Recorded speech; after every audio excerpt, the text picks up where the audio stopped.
आदाब नाजरीन, खास बात इंडिया में आप सभी का खैर मकदम। मैं हूं सैयद अहमद जिलानी और अब खबरें तफसील से। अकोला की खुसूसी अदालत ने पुरसद दहशतगर्दी मामले में 3 मुस्लिम नौजवानों को दहशतगर्दी के इल्जाम से बरी कर दिया है। ताहम एक नौजवान को पुलिस पर हमले करने के लिए कसूरवार पाया गया। इस फैसले के बाद एक बार फिर एटीएस की कार्रवाई पर सवाल उठने लगे हैं।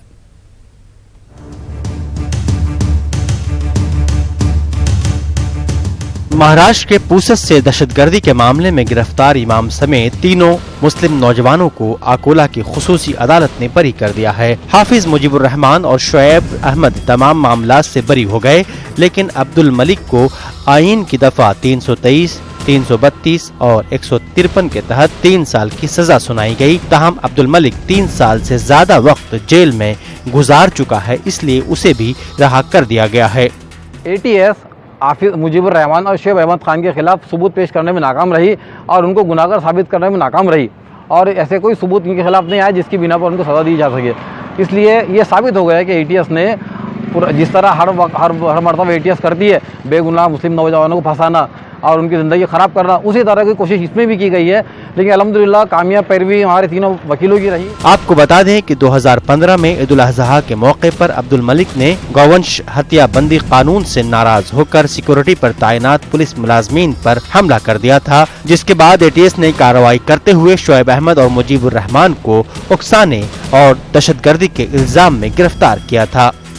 ने ही जो है तो 120 बाग के तहत पूरी कॉन्स्पिरेसी करके ये पूरी वारदात को अंजाम देने के पीछे शोएब का हाथ है। इस तरह के आरोप शोएब पे लगाए गए थे, जो एटीएस के पूरे आरोप जो है तो झूठे साबित हो गए।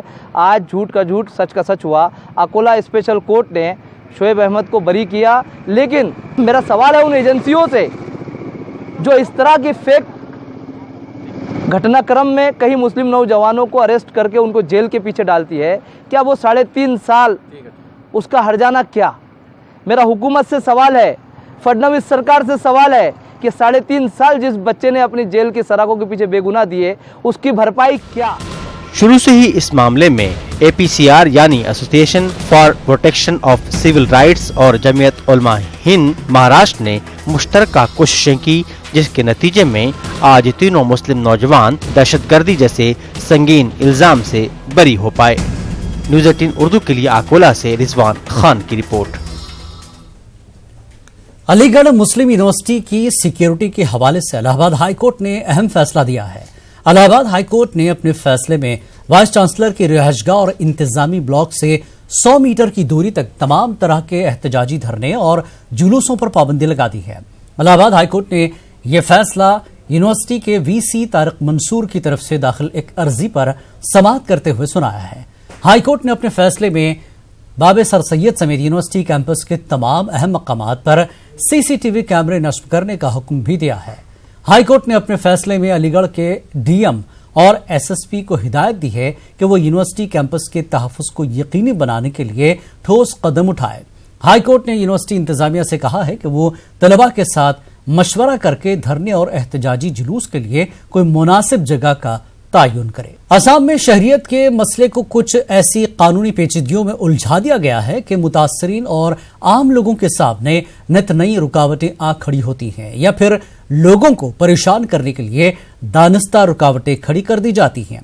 इन मुश्किलात से इंतजामिया को आगाह करने के लिए आज जंतर मंतर पर सुबह 11 बजे से 1 बजे तक जमीयत उलमा हिंद के ताउन से आमसू और मुख्तलिफ हुकूक इंसानी की तंजीमों ने धरना दिया और अपने मुतालबात का memorandum home secretary, registrar general of India और ज्वाइंट होम सेक्रेटरी को सौंपा, जिसमें इस बात का मुतालबा किया गया है कि सुप्रीम कोर्ट की एसओपी में यह हिदायत लिखी हुई थी कि ऑब्जेक्टर का नाम माए मुकम्मल पता दर्ज होना चाहिए और यह भी होना चाहिए कि उसने किस बुनियाद पर ऑब्जेक्शन किया है। आमसू के लीडरान ने स्टेट कोऑर्डिनेटर प्रतीक हजेला के तरीक़ेकार पर सवाल उठाते हुए कहा कि सुप्रीम कोर्ट ऑफ इंडिया की हिदायत के बावजूद स्टेट कोऑर्डिनेटर इस पर अमल नहीं कर रहे हैं। ऐसा महसूस होता है कि स्टेट कोऑर्डिनेटर कोर्ट की हिदायत की जगह रियासती हुकूमत के इशारे पर काम कर रहे हैं।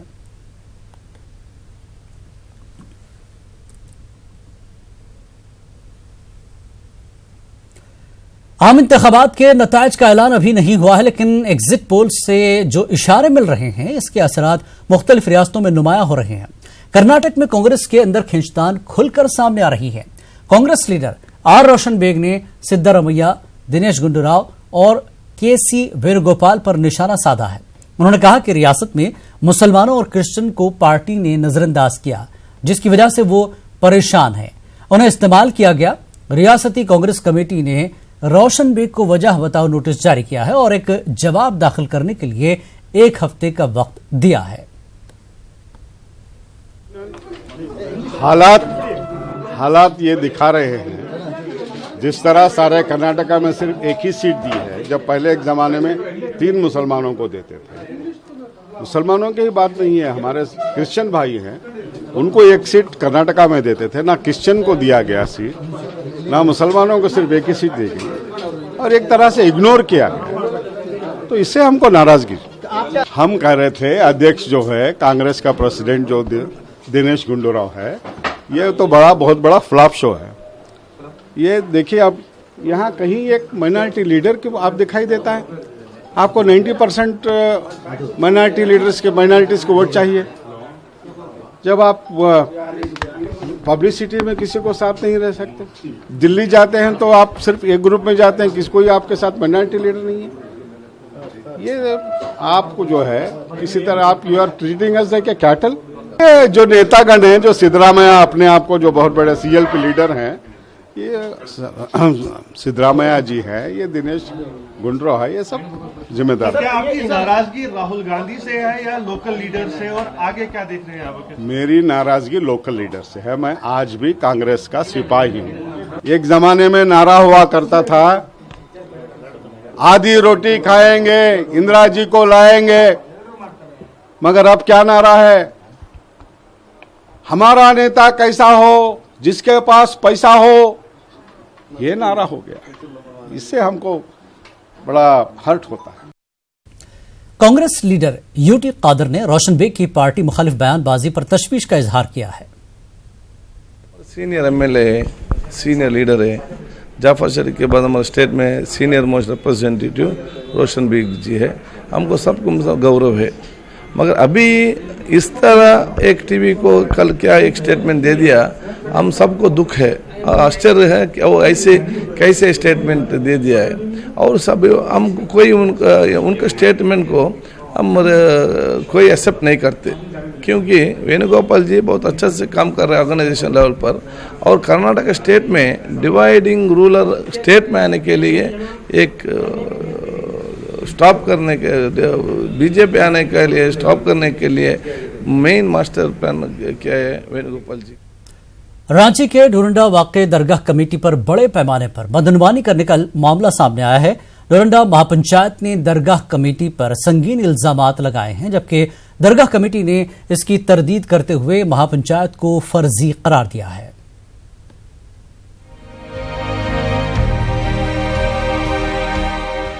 रांची के डोरंडा में वाक़े हजरत कुतुबुद्दीन शाह रसालदार रहमतुल्लाह अलैह की दरगाह तारीखी हैसियत की हामिल है। ये दरगाह हजरत कुतुबुद्दीन रिसालदार बाबा दरगाह कमेटी के ज़ेर निगरानी है।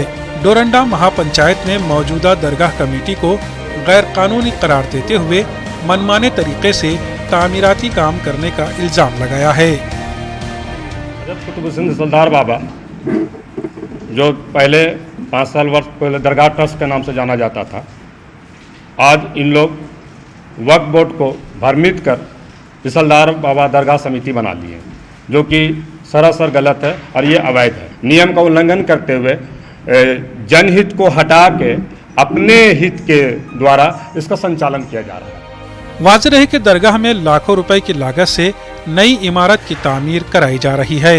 इसके अलावा दरगाह अहाते में कई तामीराती कामों को कराया गया है। ताहम दरगाह कमेटी के सदर हाजी रऊफ गदी ने इन इल्जामात की तरदीद की है। बेबुनियाद है, ये मन गढ़ंत है, इन लोग अपने खाने का हिस्सा लगा रहा है। ये हमारे सामने क्यों नहीं बात करते हैं? जिस जगह बोले हम वहाँ जाकर इन लोग बात कर सकते। 61 मेंबर मिल करके हम लोगों ने वक्फ बोर्ड को लिख करके दिया, वक्फ बोर्ड ने हम लोग को बनाया और इसका हम लोग को मान्यता प्राप्त हुआ। महापंचायत के मुताबिक इस ताल्लुक से झारखंड हाई कोर्ट में एक अर्जी दाखिल की गई थी। हाई कोर्ट के जरिए जिला इंतजामिया को जांच का हुक्म दिया गया है। न्यूज 18 उर्दू के लिए रांची से नौशाद आलम की रिपोर्ट। मुल्क को 23 मई का इंतजार है। 23 मई को लोकसभा इलेक्शन के नताज आने हैं। नताज और इससे मुताल्लिक पल पल की खबर न्यूज 18 अपने नाजरीन के लिए पेश कर रहा है। न्यूज 18 सबसे तेज और दुरुस्त नताज पेश करेगा। क्या है न्यूज 18 नेटवर्क की तैयारियां? हमारे नुमाइंदे अबू हुरैरा ने इस ज़मीन में न्यूज 18 नेटवर्क के ग्रुप एडिटर राजेश रैना से बात की। मैं मौजूद हूं न्यूज 18 लाइव रिजल्ट हब, क्योंकि 23 तारीख का भी इंतजार खत्म हो रहा है, इंतजार की घड़ियां खत्म हो रही है और उससे ठीक पहले हम आप तक सबसे सटीक और सबसे तेज नतीजे लेकर आएंगे न्यूज 18 लाइव रिजल्ट हब के जरिए। क्या कुछ इंतजामात किए गए हैं, क्या कुछ किस तरह से हम ये नतीजे अपने नाजरीन तक पहुंचाएंगे, हम आपको बताते चलें कि तकरीबन 150 से ज्यादा सियासी तज्जिया निगार हमारे साथ रहेंगे। एक बड़ी टीम और एक परफेक्ट टीम हमारे साथ रहेगी जिनकी तमाम नतीजों पर एक तरह से पैनी नजर रहेगी और सबसे सटीक सबसे तेज नतीजे हम आप तक पहुंचाएंगे। जितने भी नतीजे होंगे सबसे पहले और सबसे सटीक नतीजे हम आप तक पहुंचाने की कोशिश करेंगे लाइव रिजल्ट हब के जरिए से। जो तैयारियां की गई हैं, इन तैयारियों के बारे में हम news 18 network group editor Rajesh Raina ji मेरे साथ मौजूद हैं, उनसे भी हम बात करेंगे। सर, सबसे पहले अगर तैयारियों की बात करें, मुझे लग रहा है कि चैलेंज बहुत बड़ा है और तैयारियां भी उसी हिसाब से बड़े पैमाने पर की गई हैं।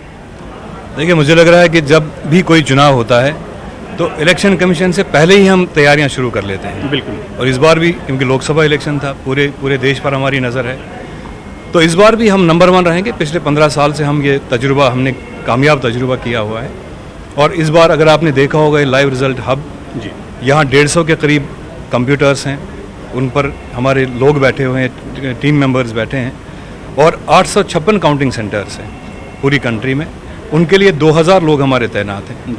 हर काउंटिंग सेंटर से हर सीट का नतीजा और ट्रेंड हमारे पास डायरेक्ट यहाँ आएगा और यहाँ से कंप्यूटर के जरिए 2 सेकंड में वो स्क्रीन पे आ जाएगा। बिल्कुल।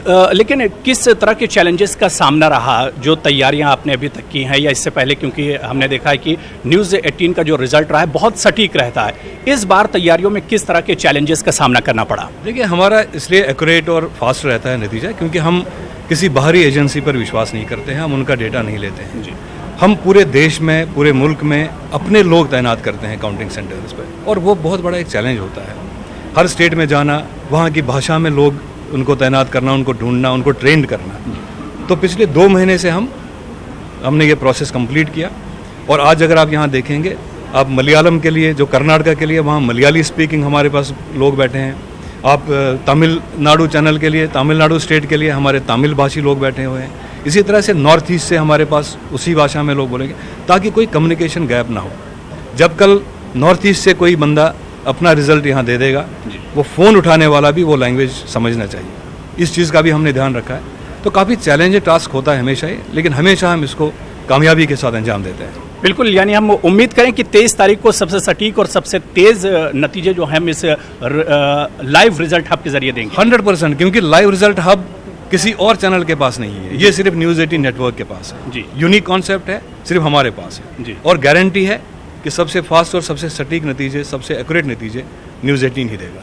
तो बिल्कुल नाजरीन, अब इंतजार सिर्फ 23 तारीख का है जिस दिन नतीजे आना शुरू होंगे, लेकिन सबसे पहले और सबसे सटीक नतीजे आपको लाइव रिजल्ट हब के जरिए न्यूज़ 18 आप तक पहुंचाएगा। अब सिर्फ इंतजार 23 तारीख का है। अब आपसे मुलाकात 23 तारीख को होगी, लेकिन आपकी नजर रहनी चाहिए न्यूज़ 18 उर्दू पर। अयोध्या पर सियासत के बीच अयोध्या से अच्छी खबर भी आ रही है। जी हां, अयोध्या के सरयू कुंज मंदिर में रोजेदारों के लिए इफ्तार का एहतमाम किया गया। इस इफ्तार का मकसद हिंदू मुस्लिम इत्तेहाद का पैगाम देना था। इफ्तार के मुंतजिम सूफी संत महंत युगल किशोर दास का कहना है कि भेदभाव खत्म करने का संदेश अयोध्या से ही मिल सकता है। देखिए रिपोर्ट। अयोध्या से हिंदू मुस्लिम इत्तेहाद का पैगाम, इफ्तार के जरिए मोहब्बत का संदेश, मंदिर में इफ्तार का एहतमाम, सूफी संत महंत युगल किशोर की जानिब से इंतजाम। अयोध्या में आज भी जिंदा है गंगा जमनी तहजीब। बाबरी मस्जिद और राम मंदिर पर जारी सियासत ने अयोध्या को पूरी दुनिया में मशहूर कर दिया, लेकिन अयोध्या पर सियासत के बीच अयोध्या से ही हिंदू मुस्लिम इत्तेहाद का पैगाम दिया जा रहा है। अयोध्या के सरयू कुंड मंदिर वशिष्ठ कुंड में सूफी संत महंत युगल किशोर दास की जानिब से रोजादारों के लिए इफ्तार का इंतजाम किया गया। महंत युगल किशोर दास ने कहा कि इस इफ्तार का मकसद हिंदुओं और मुसलमानों को इत्तेहाद का संदेश देना है। उन्होंने कहा कि अयोध्या किसी एक फिरके की नगरी नहीं है, बल्कि ये सरजमीन सबके लिए पवित्र है। महंत युगल किशोर दास ने मजीद कहा कि अगर 6 दिसंबर 1992 से पहले इस तरीके की पहल की गई होती तो 6 दिसंबर का वाकया पेश नहीं आता। वहीं इफ्तार में शामिल मुसलमानों ने कहा कि हिंदू मुस्लिम भाईचारे के लिए इस तरह की पहल जरूरी है। मंदिर से कीर्तन की आवाज गूंजे और मस्जिद से अज़ां की सदा आए। मुल्क की आन बान रहने दो, जिंदगी के निशान रहने दो, कीर्तन मंदिरों में प्यारे, मस्जिदों में अजान रहने दो। ऐसा कुछ माहौल देश का होना चाहिए। सब लोग अपना अपना काम करें बगैर किसी हस्तक्षेप के। आज आदरणीय युगल किशोर शास्त्री जी ने रोज़ा इफ्तार किया और मैं मुजम्मिल फ़िदा उर्दू पोएट और सामाजिक कार्यकर्ता और तमाम हमारे मुस्लिम समाज के लोगों ने यहाँ बढ़ चढ़ के हिस्सा लिया। देखिए, ये तो रोज़ा इफ्तार यहाँ जो है इस मंदिर में जो सरयू कुंज राम जानकी मंदिर है, यहाँ पिछले कई वर्षों से होता आ रहा है और इसका उद्देश्य है कि हिंदू मुसलमान सब मिलजुल कर रहे। यहाँ अयोध्या एक जो है केवल हिंदुओं की पवित्र स्थली नगरी नहीं है, एक केवल मुसलमानों की नहीं है, केवल बौद्धों की नहीं है, केवल जैनियों की नहीं है, ये सब के लिए पवित्र स्थली है। यदि 6 दिसंबर 92 को से पहले ऐसा कार्यक्रम हुआ होता तो मुझे लगता है कि 6 दिसंबर 92 की घटना नहीं होती। मंदिर में इफ्तार के एहतमाम से ये कहा जा सकता है कि अयोध्या में अभी भी गंगा जमनी तहजीब जिंदा है। कुछ शरपसंद अनासिर जरूर माहौल खराब करने की कोशिश करते हैं, मगर अभी भी महंत युगल किशोर दास जैसे लोगों की कमी नहीं है, जो नफरत की तेज आंधियों के बीच भी मोहब्बत के शमा रोशन किए हुए हैं। Bureau report, news 18 Urdu. News 18 के हैदराबाद दफ्तर में आज न्यूज़ 18 राजस्थान की जानिब से रोजेदारों के लिए इफ्तार पार्टी का नज़्म किया गया। इफ्तार पार्टी में नेटवर्क के ग्रुप एडिटर राजेश राणा के अलावा दीगर आला अहदेदार भी शरीक हुए। न्यूज़ 18 राजस्थान हर साल रमजान में इफ्तार पार्टी का एहतमाम करता आया है।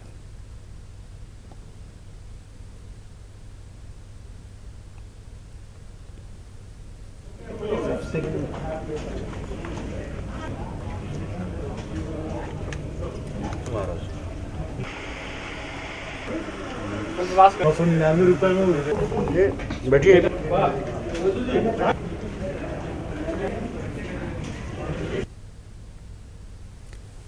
और नाज़रीन, आपको बता दें कि मज़ीद ताज़ा खबरों के लिए आप लॉग इन कर सकते हैं हमारी वेबसाइट news18urdu.com पर।